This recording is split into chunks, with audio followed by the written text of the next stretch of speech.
Terima kasih Anda masih bersama saya Indonesia Akhir Pekan. Kita masih bersama dengan Pak Samuel dan juga Pak Alphonse. Tadi kita sudah dengarkan bersama kemungkinan-kemungkinan yang bisa terjadi. Bisa ada peningkatan tindak kriminal siber dengan bocornya data ini. Pak Samuel, apa langkah dari Kemenkominfo? Karena saat ini sudah ada tadi 100 ribuan paling tidak data WNI yang bocor. Bagaimana nasib mereka? Ya ini tadi ya ini kan pasti yang penjahatnya ini akan menggunakan data-data ini untuk kejahatan yang lainnya. Itu biasanya kalau kebocoran. Kenapa ada orang membeli data-data itu untuk tadi untuk kejahatan yang lainnya. Nah yang kita lakukan kita mitigasi berarti kita tahu siapa saja ini dan kita juga mengharapkan semua institusi juga waktu menerima data pribadi itu memastikan bahwa data pribadi itu adalah benar-benar milik si yang mengajukan karena harus dilakukan satu cross check ya. Jadi mamanya tadi Alfonso katakan waktu kita lagi ngobrol-ngobrol ya kita mau buka akun. Jangan mudah sekali mamanya atau kita menggunakan atau kan sekarang bisa juga buka akun lewat online ya kan. Nah, berikan datanya. Nah, mungkin bisa dicek juga algoritma dari wajahnya dicocokkan dengan dukcapil apakah benar orangnya ini kan sekarang ada face recognition itu juga ada. Jadi kita memang inginnya juga masyarakat juga mulai sadar tentang keamanan data. Setiap orang yang menyimpan, mengelola data pribadi kita juga harus meningkatkan yang namanya keamanannya. Karena kita masuk ke era digital. Karena kalau kebocoran itu pasti bisa terjadi. Banyak sekali bisa karena sistemnya lemah, karena SOP yang dilanggar. Kebanyakan juga kayak gitu, sebenarnya sistemnya sudah bagus tapi SOP-nya dilanggar karena SOP sebenarnya kalau orang IT kan suka nyebelin ya Mas Alfonso ya. Karena kita sudah tahu tapi harus kita ngikutin. Tapi kalau kita lupa ngikutin, ya ini bisa bocor. Karena sama seperti kita tiap kali naik pesawat kan pasti selalu bagaimana cara menggunakan pelampung. Ya itulah SOP itu harus benar-benar tiap kali diterapkan. Ya. Nah itu sih kira-kira yang saya Tapi rasa Pak ke Samuel, depannya. nyatanya sekarang kan sudah dijadikan sampel gratis nih ratusan ribu data WNI ini. Apakah sudah di take down oleh Kemenkominfo atau paling Oh, tidak bisa diakses lagi?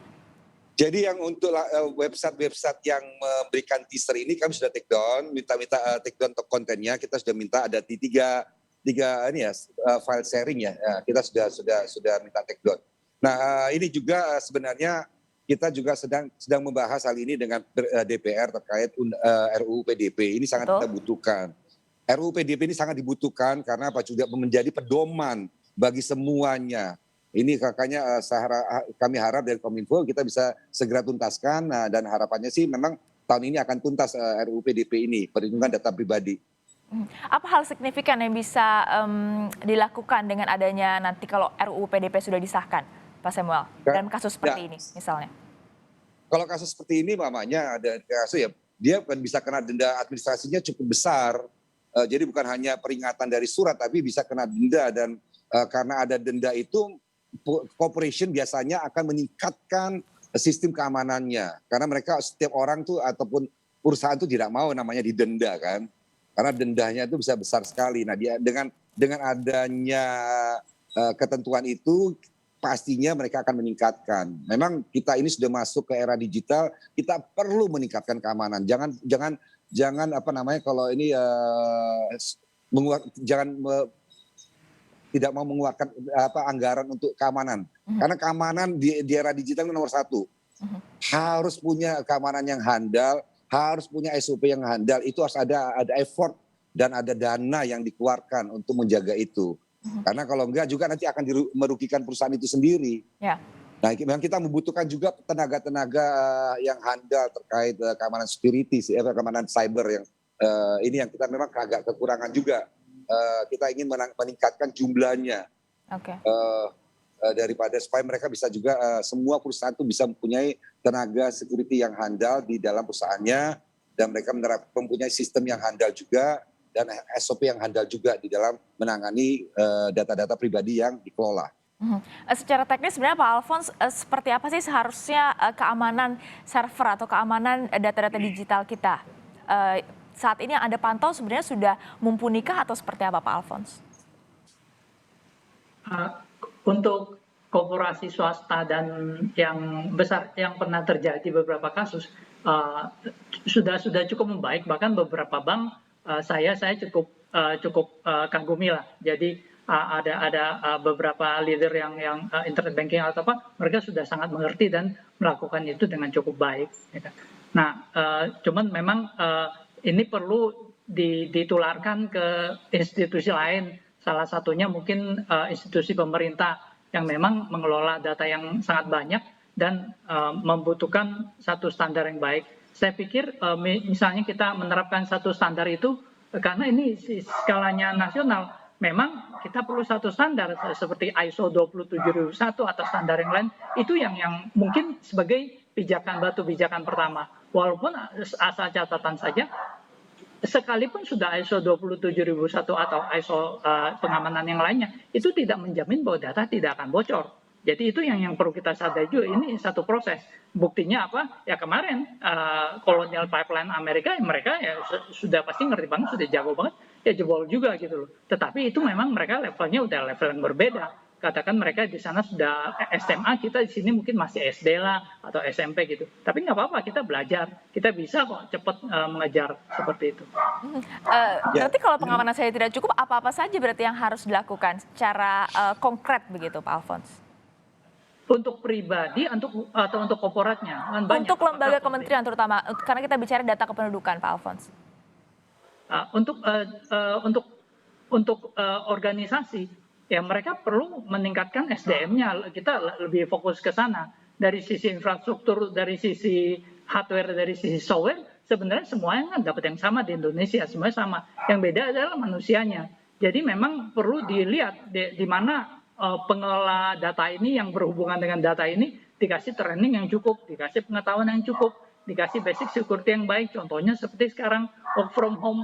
Kalau misalnya pakai work from home kemarin yang kejadian, ya komputer kalau di dalam kantor kan terlindung dengan baik di dalam firewall. Tapi sekali work from home langsung dikontak ke internet, ya itu menjadi salah satu celah untuk menembus komputer yang lemah itu work from home, lalu dari komputer itu akan menembus komputer korporat.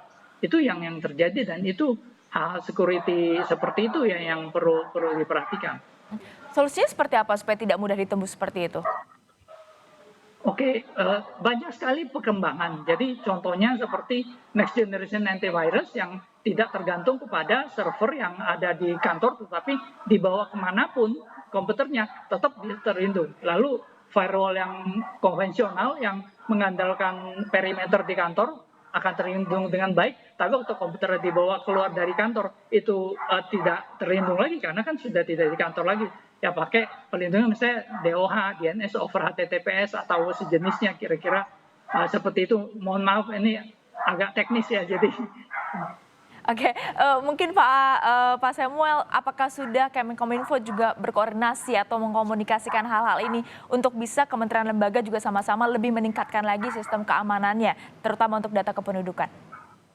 Jadi kalau terkait data pribadi ya, semua standar itu sudah diberikan. Tadi standar yang namanya standar 27001 itu kan standar keamanan, di mana itu tuh harus selalu diupdate, bukan hanya sekali dia punya terus selesai, enggak. Itu bukan hanya selalu diupdate, tapi harus selalu diterapkan. Karena 27001 itu adalah suatu standar baik satu sistem dan juga SOP. Nah ini kita ini lagi baru masuk ya. Jadi ya kebocoran data itu bisa terjadi, tapi harusnya bisa dihindari lah atau ditekan. Dengan nanti data-data yang penting itu kita lakukan masking mamanya. Contoh yang kecil aja. Jadi supaya kalau apabila bocor itu tidak semuanya yang bocor. Banyak sekali teknis-teknis yang bisa dilakukan dalam pengamanan data pribadi ini. Jadi kalau nggak perlu memunculkan semua di websitenya, nggak usah dimunculkan karena bisa saja saya masukin satu-satu, saya kumpulin satu-satu itu tiap hari. Karena di situ kan di mobilenya kita masukin nomor keanggotaan, muncul tuh. Ada orang yang sabar aja satu-satu, kan tidak perlu semuanya umpamanya. Satu-satu bisa masukin, benar nggak Mas Zoy? Masukin aja dia ini kumpulin nanti karena kan jadi poin saya adalah perlu peningkatan dari institusi, sudah ada banyak standar yang bisa diterapkan, tapi juga harus dilaksanakan. Standar ini kalau nggak dilaksanakan, punya ISO 27001, itu kan harus diterapkan, bukan hanya sekali dicek habis itu selesai, enggak. Itu diterapkan dalam pengoperasian daripada sebuah sistem. Itu kira-kira, Mbak. 70% Kalau implementasi ya Pak ya. Kemkominfo sendiri Benar. Kemkominfo sendiri melihatnya kenapa ini sulit diterapkan? Apakah karena SDM-nya atau karena ketidakpatuhan saja atau seperti apa? Gini, sebenarnya mungkin sudah diterapkan, tapi memang ya namanya kalau kita masuk ke ruang digital, pasti ada kemungkinan untuk bocor. Makanya kita harus memitigasi. Nah ini kadang-kadang ada orang minta, oh yang penting nyaman buat user experience-nya nyaman, tapi melupakan celah-celah yang harusnya ditutup namanya. Karena memang ada berbanding terbalik. Kalau makin rigid sistemnya, itu pengguna itu nggak nyaman menggunakannya. Nah ini adalah kita perlunya inovasi yang terus dilaksanakan supaya antara kenyamanan dan keamanan ini juga seiring. Kita inginnya itu seiring. Nah ini yang harus dilakukan inovasi setiap kali melakukan inovasi perbaikan dari sistem. Oke. Dan menurut saya gini, jadi sistem bocor itu kemungkinannya ada, tapi kita harus memitigasi, menekan seminim mungkin. Jadi nggak mungkin ada orang bisa menjamin bahwa di ruang cyber itu tidak mungkin bocor. Nggak ada yang berani, karena begitu ngomong gitu diserang sama teman-teman ya Pak Mas Alfonso. Nah Pak Alfons melihatnya seperti apa agar apa yang disampaikan Pak Samuel bukan malah ditiru tapi bisa jadi pencegahan, paling tidak meminimalisir tadi disebut. Jadi memang kita security is a process. Jadi kita tidak bisa beli security. Jadi security is a process yang berkesinambungan. Dan memang kita yang perlu jadikan satu insiden ini sebagai satu peringatan, sebagai satu evaluasi. Tapi saya ada satu poin juga yang ingin saya informasikan bahwa kalau memang kita ada masalah, yang penting kita jujur dulu, ngakuin masalah dulu. Contoh ibarat kalau misalnya kita diabetes, udah tahu misalnya HbA1c-nya sudah 6 atau 7, tapi masih menyangkal bahwa gue masih muda, gue olahraga gitu. Tapi faktanya batasnya kan 5,7, udah 6, udah 7, tapi masih menyangkal lagi. Gimana kamu bisa menyembuhkan diri kalau denial terus? Yang penting satu, jujur dulu, ngakuin. Oke, gue salah, dan kita tidak mau cari siapa yang salah, tidak mau menghukum, tidak. Oke, kamu udah tahu kamu diabetes, oke, sekarang gimana? Jangan makan gula, jangan makan manis-manis atau sejenisnya. Nah, jadi yang penting ngakuin dulu, jangan apa-apa denial, supaya oh kita sudah ISO ini, kita sudah ini, loh faktanya data kamu bocor kok, oh kamu ngomong apa juga percuma gitu loh. Jadi langkah pertama ngakuin dulu, setelah itu baru bisa kita tindakan selanjutnya. Jadi jangan sampai pada tahap suruh ngaku aja susah, capek punya ini, gimana kita bisa maju gitu loh. Nah kalau misalnya sudah ngaku, apa sebenarnya yang harus dilakukan kalau masukan dari Pak Alfons? Yang kita kembali lagi tadi, jalankan saja yang sudah ada yang simple. ISO 27001 jalankan, dan jalankan dengan benar. Jadi bukan cuma bisa dapatkan sertifikatnya, dapat ijazahnya, tapi nggak lewatin SMA-nya atau nggak itu. Tidak. Yang penting tuh kebiasaannya. Yang penting bagaimana kita bisa menerapkan itu dan menjalankan di seluruh bagian, di seluruh karyawan yang terlibat dengan data. Mereka harus sangat mengerti, apalagi pengelola data, bagaimana backupnya, apakah database itu harus di-encrypt. Nanti kedepannya lagi kalau serangan berikutnya datang, kamu sudah ISO 27001, lalu data kamu sudah backup dengan baik, diserang ransomware, oh ada backupnya, gue nggak usah takut. Berikutnya datang namanya extortionware. Oke, lu nggak mau bayar gue dapat data lu, bayar nggak bayar, data lu gue sebarin, mampus. Jadi itu yang sedang terjadi. Itu terjadi di Amerika, belum terjadi di sini. Dan dalam waktu dekat saya khawatir akan terjadi di sini. Jadi mungkin sebagai input kepada pengelola data enterprise, pertimbangkan untuk mengencrypt data Anda di server database Anda. Supaya kalau terkena extortionware, Anda tidak disandera oleh mereka akan menyebarkan datanya kalau kamu nggak bayar gitu loh. Dan itu uangnya besar sekali. Kemarin kasusnya Colonial Pipeline itu $5 juta, dan mau nggak mau mereka bayar. Nah itu levelnya level enterprise yang besar sekali gitu. Di Indonesia itu yang kita khawatirkan akan terjadi dalam beberapa bulan atau 1 tahun ke depan. Jadi menurut Pak Alfons, kalau sekarang sudah terjadi, sudah ada 100 ribuan data yang bocor, langkah penanganan, langkah pertama yang harus diambil seharusnya seperti apa? Langkah pertama mungkin identifikasi dulu. Kita berikan waktu lah. Harusnya waktu lebih dari cukup dari tanggal muncul di data itu tanggal 20-an kok. Ini sudah tanggal 20 ini sudah hampir dari seminggu gitu. Oke, kalau memang udah ketahuan ya dicari penyebabnya apa. Apakah ada API yang lemah atau ada sistem yang tidak benar, itu segera dibenarkan. Lalu mungkin secara keseluruhan mungkin kita juga bertindak untuk menyikapi hidup dengan data yang bocor. Orang Indonesia mungkin sudah terbiasa kok. Kita sudah sering, kita tiap hari diteror oleh telemarketing, dapat SMS macam-macam yang tahu-tahu dari mana? Aku nggak pernah daftar kok. Aku bisa di telepon atau apa. Kita bisa hidup dengan itu. Dan mungkin dari institusi bank-bank kan saya lihat beberapa juga sudah mulai teliti kan, sudah mulai membatasi. Oke, kalau kamu di daerah Jakarta Barat di kelurahan ini nggak boleh menerima pembukaan rekening dari Bandung atau dari mana. Itu sebenarnya sudah ada satu reaksi dari institusi bahwa banyak orang yang menggunakan KTP bodong untuk membuka rekening. Jadi kita sudah cukup menyesuaikan diri. Oke, terakhir Pak Samuel, ini pertanyaan awam. Apa ada yang bisa dilakukan oleh publik atau semuanya memang bergantung pada sistem keamanan dari satu organisasi tersebut? Atau ada yang bisa kita lakukan, Pak Samuel?